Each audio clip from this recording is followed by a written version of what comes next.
ಪದೇ ಪದೇ ಕಣ್ಣಿನ ರೆಪ್ಪೆ ಬಡಿದುಕೊಳ್ಳುವುದು ಸಾಮಾನ್ಯ ವಿಚಾರ. ಆದರೆ ಈ ಬಗ್ಗೆ ತಿಳಿದುಕೊಳ್ಳಲು ಸಾಕಷ್ಟು ವಿಚಾರಗಳಿದೆ. ಜನರು ಆಗಾಗ್ಗೆ ಕಣ್ಣು ರೆಪ್ಪೆ ಮೊಟಿಕಿಸ್ತಾ ಮಾತನಾಡೋದನ್ನು ನೀವು ಕಾಣಬಹುದು. ಆದರೆ ಕೆಲವೊಮ್ಮೆ ಇದ್ದಕ್ಕಿದ್ದಂತೆ ಕಣ್ಣಿನ ರೆಪ್ಪೆಗಳು ಅದರುವುದು ನಿಮ್ಮ ಗಮನಕ್ಕೆ ಸಹ ಬಂದಿರುತ್ತೆ. ಅನೇಕ ಮಂದಿ ಈ ಬಗ್ಗೆ ಶಕುನ ಮತ್ತು ಅಪಶಕುನದ ಬಗ್ಗೆ ಮಾತನಾಡ್ತಾರೆ. ಆದರೆ ಇದು ಮೂಢನಂಬಿಕೆಯೋ ಅಥವಾ ಇದರ ಹಿಂದೆ ಬೇರೆ ಏನಾದರೂ ಕಾರಣವಿದೆಯೋ ಎಂಬ ಬಗ್ಗೆ ವೈದ್ಯರು ಏನು ಹೇಳ್ತಾರೆ ಅನ್ನೋದನ್ನು ಇಂದಿನ ಸಂಚಿಕೆಯಲ್ಲಿ ತಿಳಿದುಕೊಳ್ಳೋಣ. ಕಣ್ಣು ಮಿಟುಕಿಸೋದು ಬಹಳ ಸಾಮಾನ್ಯವಾದ ವಿಷಯವಾಗಿದೆ. ಪ್ರತಿಯೊಬ್ಬ ವ್ಯಕ್ತಿಯು ಆಗಾಗ ಕಣ್ಣು ಮಿಟುಕಿಸಲೇ ಇರ್ತಾನೆ. ಕಣ್ಣು ಮಿಟುಕಿಸುವುದು ನಿಮ್ಮ ದೇಹ ವ್ಯವಸ್ಥೆಯು ಸರಿಯಾಗಿ ಕಾರ್ಯನಿರ್ವಹಿಸ್ತಾ ಇದೆ ಎಂಬುದರ ಸಂಕೇತವಾಗಿದೆಯಂತೆ. ಸರಾಸರಿಯಾಗಿ ಹೆಚ್ಚಿನ ಜನರು ಪ್ರತಿ ನಿಮಿಷಕ್ಕೆ 15 ರಿಂದ 20 ಬಾರಿ ಮಿಟುಕಿಸುತ್ತಾರೆ.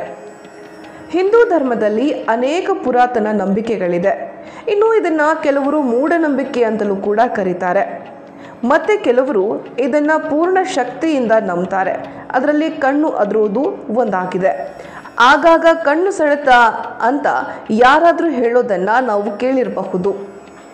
ಯಾರ ಕಣ್ಣಾದರೂ ಪಟಪಟನೆ ಬಡಿದುಕೊಳ್ತಾ ಇದ್ದರೆ ಅದು ಶಕುನಗಳಿಗೆ ಸಂಬಂಧ ಕಲ್ಪಿಸುವಂತೆ ಕಣ್ಣು ಈ ರೀತಿಯಾಗಿ ಬಡಿದುಕೊಳ್ಳುವುದು ಎಂದರೆ ಮುಂದಿನ ಘಟನೆಯ ಬಗ್ಗೆ ಮಾಹಿತಿ ನೀಡಲಾಗ್ತಾ ಇದೆ ಅಂತ ಜನರು ನಂಬ್ತಾರೆ. ಕಣ್ಣು ಹೀಗೆ ಬಡಿದುಕೊಳ್ಳುವುದರ ಅರ್ಥ ಒಳ್ಳೆಯದು ಅಥವಾ ಕೆಟ್ಟದ್ದು ಆಗಬಹುದು ಅಂತ ನಂಬಲಾಗಿದೆ. ಆದರೆ ನಿಜವಾದ ವೈದ್ಯಕೀಯ ಕಾರಣಗಳನ್ನು ಇದೀಗ ತಿಳಿಸ್ತಾ ಹೋಗ್ತೀವಿ. ನಿದ್ರೆಯ ಕೊರತೆಯಿಂದ ಕಣ್ಣು ರೆಪ್ಪೆಗಳು ಅದರುತ್ತದೆ. ಹೌದು, ದೇಹವು ಒತ್ತಡವನ್ನು ತೊಡೆದುಹಾಕಲು ನಿದ್ರೆಯು ಸಹಾಯಕವಾಗಿದೆ. ಆದರೆ ದೀರ್ಘಕಾಲದವರೆಗೆ ಎಚ್ಚರವಾಗಿರುವುದು, ನಿದ್ರೆ ಮಾಡದೇ ಇರೋದು ಕಣ್ಣು ರೆಪ್ಪೆಗಳು ತೊಡೆದುಕೊಳ್ಳುವಂತೆ ಮಾಡುತ್ತೆ ಮತ್ತು ನಿದ್ರೆಗೆ ಒತ್ತಾಯಿಸುತ್ತೆ ಅಂತ ವೈದ್ಯರು ಹೇಳ್ತಾರೆ. ಕೆಲ ಮಂದಿ ಕಣ್ಣಿನ ವಿವಿಧ ಭಾಗಗಳ ಉರಿಯೂತ ಅಥವಾ ಒಣ ಕಣ್ಣೀರಿನ ಲಕ್ಷಣವಾಗಿ ಕಣ್ಣು ರೆಪ್ಪೆಗಳು ಹೊಡೆದುಕೊಳ್ಳುತ್ತೆ. ಇನ್ನು ಕೆಲವು ಔಷಧಿಗಳ ಅಡ್ಡ ಪರಿಣಾಮಗಳು ಸಹ ಇದಕ್ಕೆ ಕಾರಣವಾಗಿರಬಹುದು. ಕಣ್ಣಿನ ರೆಪ್ಪೆ ಅದರಲ್ಲೂ ಹೆಚ್ಚಿನ ನಿದ್ರೆಯ ಕೊರತೆಯು ಒಂದು ಕಾರಣ. ಕಾರ್ಯನಿರತವು ಆಗಾಗ್ಗೆ ಅಗತ್ಯವಾಗಿ ನಿದ್ರೆಯ ಕೊರತೆಗೆ ಕಾರಣವಾಗುತ್ತದೆ. ಆಯಾಸದಿಂದ ಕಣ್ಣು ರೆಪ್ಪೆಗಳು ಹೊಡೆದುಕೊಳ್ಳಬಹುದು. ಕಣ್ಣುಗಳ ಮೇಲೆ ಹೆಚ್ಚಿನ ಒತ್ತಡ ಇದ್ದಾಗ, ಕಣ್ಣುಗಳ ಮೇಲೆ ಹೆಚ್ಚಿನ ಒತ್ತಡ ಇದ್ದಾಗ ಈ ಸಮಸ್ಯೆ ಉಂಟಾಗುತ್ತೆ. ಡಿಜಿಟಲ್ ಸ್ಕ್ರೀನ್ ಬೆಳಕು ದೀರ್ಘಕಾಲದವರೆಗೆ ಕಣ್ಣುಗಳ ಮೇಲೆ ಪರಿಣಾಮ ಬೀಳುತ್ತದೆ. ಇದರಿಂದ ಕಣ್ಣು ರೆಪ್ಪೆಗಳ ಸೆಳೆತವು ವಿದ್ಯಮಾನವು ಸಂಭವಿಸಲು ಆರಂಭವಾಗುತ್ತೆ. ಕಣ್ಣುಗಳಲ್ಲಿ ಕಾಂಟ್ಯಾಕ್ಟ್ ಲೆನ್ಸ್ಗಳ ಅಸಮರ್ಪಕ ಸ್ಥಾನದಿಂದಾಗಿಯೂ ಕೂಡ ಅಥವಾ ವಯಸ್ಸಾದ ಕಾರಣ ಆಪ್ಟಿಕ್ ನರವು ದುರ್ಬಲಗೊಳ್ಳುತ್ತೆ. ಕಣ್ಣುಗಳು ಶುಷ್ಕವಾಗಿರೋದ್ರಿಂದ ಕಣ್ಣು ರೆಪ್ಪೆಗಳು ಇಳಿಮುಖವಾಗುತ್ತದೆ. ನೀವು ಬೆಳಗ್ಗೆ ಎದ್ದರೆ ಮತ್ತು ಕಣ್ಣು ರೆಪ್ಪೆಗಳು ಭಾರವಾಗಿದ್ದರೆ ಕೆಲವೊಮ್ಮೆ ನಿಮ್ಮ ಕಣ್ಣು ರೆಪ್ಪೆಗಳು ನಡುಗುತ್ತವೆ.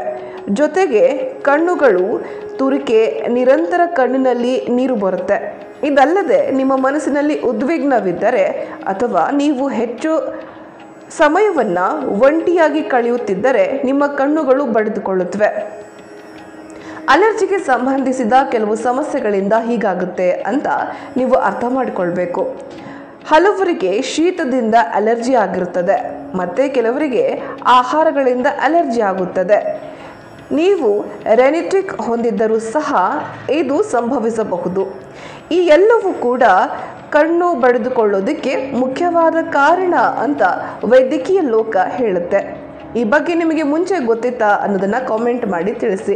ಜೊತೆಗೆ ಈ ರೀತಿಯ ಉಪಯುಕ್ತ ಮಾಹಿತಿಗಳಿಗಾಗಿ ವಿವೇಕ ವಾರ್ತೆಯನ್ನು ಸಬ್ಸ್ಕ್ರೈಬ್ ಮಾಡಿ.